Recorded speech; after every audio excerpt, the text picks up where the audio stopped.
বন্ধুরা, আজ আমি আপনাদের সঙ্গে শেয়ার করব মোচার ঘন্ট। দেখুন, মোচার ঘন্ট একদম রেডি হয়ে গেছে। আর আমি কিভাবে এই মোচার ঘন্টটা করলাম সেটা আপনাদের সঙ্গে শেয়ার করব। আমি একেবারে মোচা বাছা থেকে শুরু করে কিভাবে রান্না করলাম সেটাই আপনাদের সঙ্গে আমি শেয়ার করতে যাচ্ছি। চলুন দেখে নিই আমি কিভাবে মোচা বাছলাম, তারপরে মোচা রান্না করলাম।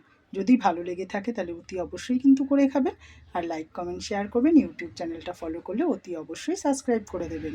বন্ধুরা, এই নিরামিষ মোচা ঘন্টতে যদি আমরা একটু পরিমাণ মতো ঘি আর গরম মশলাটা যদি ব্যবহার করি না, তাহলে কিন্তু খেতে অসাধারণ লাগে। সবসময় চেষ্টা করি মিষ্টিটা যে যার পরিমাণ মতো দিই, কিন্তু ঘি আর গরম মশলাটা যেন পরিমাণ মতো হয়, তবেই কিন্তু মোচার ঘন্ট খেতে খুব ভালো লাগে। বন্ধুরা, আমি আজকে কি কাটতে বসেছি দেখুন। এইদিকে রয়েছে মোচা।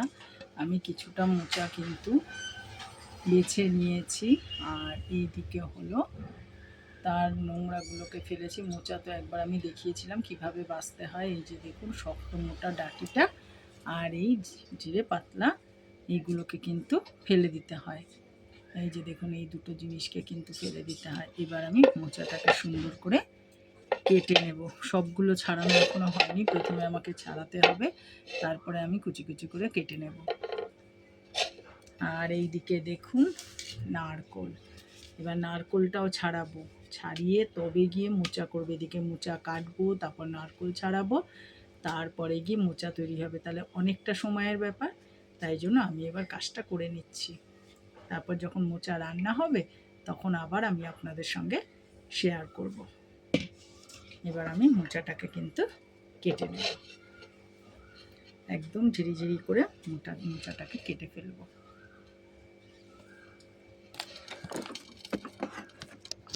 এই যে দেখুন, এবার আমি মোচাটা কেটে নিচ্ছি। পরে আবার আপনাদের সঙ্গে দেখা হবে যখন আমি রান্না করব তখন। বন্ধুরা দেখুন, আমি পুরোটাই কেটে নিয়েছি। এবার কেটে নিয়ে আমি মোচাটা উপর দিয়ে প্রথমে ধুয়েই নিয়েছিলাম, কিন্তু যেহেতু ভেতরে দেখুন হাতের অবস্থা, এবার আবার এটাকে একটু আমি হলুদ আর নুন দিয়ে কিছুক্ষণের জন্য না আমি একটু ভিজিয়ে রাখবো। তাহলে কি হয়, নুনে জিনিসটা নরমও হয়ে গেল, আর হলুদে এই যে কালো, যে দেখুন হাতগুলোর আমার কি অবস্থা হয়েছে, এই কালো ভাবটা যে কষটা বেরোবে সেদ্ধর সময়, সেটা কিন্তু অনেকটা হালকা হয়ে যাবে। আমি এবার এগুলোকে একটু হালকা গরম জল করেছি, করে নুন আর হলুদ দিয়ে এটাকে ডুবিয়ে দেব। ডুবিয়ে দিয়ে তারপরে আমি তুলে রান্নাটা করে ফেলবো। আর এই দিকে দেখুন, সমস্ত এই যে খোসা ছাড়িয়ে যে আমি যে সব করেছি, এই দিকটা একেবারে অগোছালো নোংরা হয়ে রয়েছে। এইগুলো দেখুন, এই যে দেখুন সব অগোছালো, এই যে সব ভেতরের যেইগুলোকে বেছে বেছে সব ফেলেছি। আর হাতের অবস্থাটা একবার দেখুন। এবার আমি একটু এই হাতটাকে কি করবো বলুন তো, আমি না একটু লেবু নেব, একটু লেবু নিয়ে প্রথমে হাতে মেখে নেব, তারপরে হ্যান্ড ওয়াশ দিয়ে হাতটা ধুয়ে ফেলবো। তাতে কি হবে, একেবারে পরিষ্কার হয়ে যাবে। আর দেখুন একেবারে ঝিরিঝিরি করে কেটেছি দেখুন। আর এই যে দেখছেন না, একটু কালচে কালচে, কাটতে কাটতেই দেখুন কীরকম একটু কালচে কালচে হয়েছে। এটাকে আমি এই জন্যই একটুখানি হালকা একদম গরম জলের মধ্যে নুন আর হলুদ দিয়ে একটু টাইম ভিজিয়ে রাখবো, তারপরে রান্নাটা করে ফেলবো। চলুন এবার আমি এগুলোকে নুন জলে ভিজিয়ে দিই, নুন হলুদ জলে। আমি নুন হলুদ জলে ভিজিয়ে নিয়েছিলাম, এই জন্য দেখুন কালো ভাবটা কিন্তু আর হয়নি। আর এইদিকে আমি একটু ঠান্ডা হয়ে গেছে এখন, আমি একটু চটকেও নিয়েছি। আর এইদিকে আমি কড়াইয়ের তেলটা দিয়ে দিয়েছি। এবার আমি ফোড়নে দিয়ে দেব গোটা তেজপাতা, গোটা জিরে, শুকনো লঙ্কা দিয়ে দিলাম। এরপর আমি দিয়ে দেব কাটা আলুটা, দিয়ে একটু ভাজা মতো করে নেব।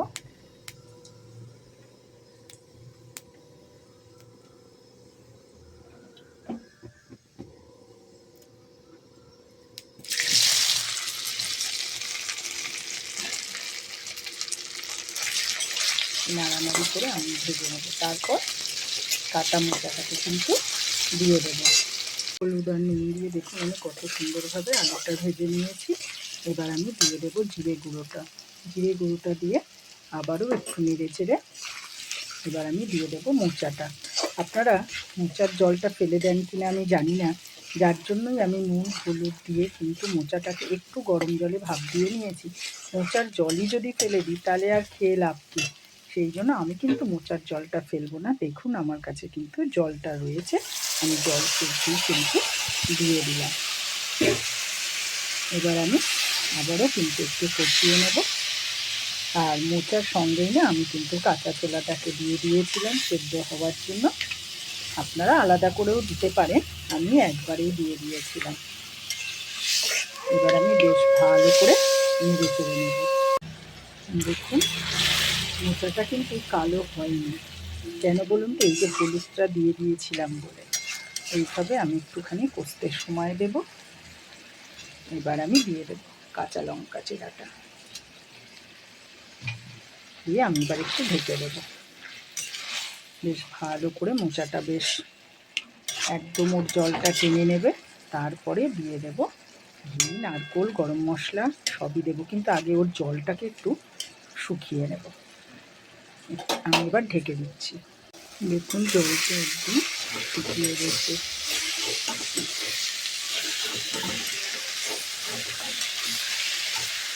এবার আমি দিয়ে দেব ঘরে তৈরি করা গরম মশলাটা।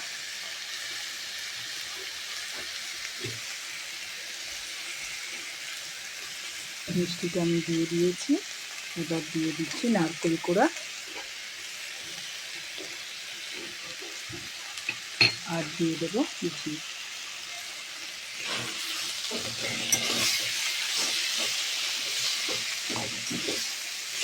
এবার দিয়ে দেবো ঘিটা, সব শেষে দিয়ে দিচ্ছি ঘিটা।